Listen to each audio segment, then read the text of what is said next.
Yun, magandang gabi po. Bago po ang lahat is may konting tips naman po kayo bibigay sa inyo. Ito po yung nagiging dahilan ng pagkatamlay ng ating bonsai. Sa isa pong bonsai is nailangan po natin ng i-check yung lupa niya. Katulad po nito, hindi na malaglag basta-basta kasi nagkaroon na po ng root bound o puno na po yung root stock na pala yung bonsai natin. Matamlay na at wala na masyadong, kahit anong dilig po is madali na po yung malanta.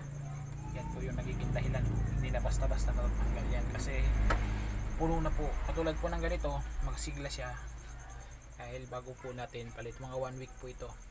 Ito po ay ayusan natin ngayong araw, ay ngayong gabi, kunting pasilip na din para po sa mga patuloy na sumusuporta sa ating Facebook page and YouTube channel. Kailangan po natin itong ipakita lalo na sa mga baguhan.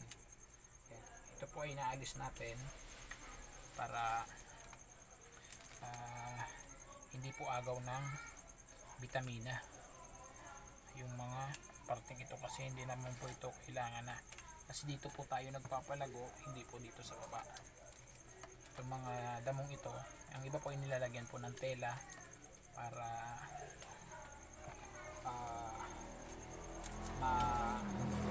maging hindi siya pagtubuan ng maraming damo. Gaya po nito is naka-expose talaga ito sa sunlight, kaya ganito po yung nangyayari sa kanya.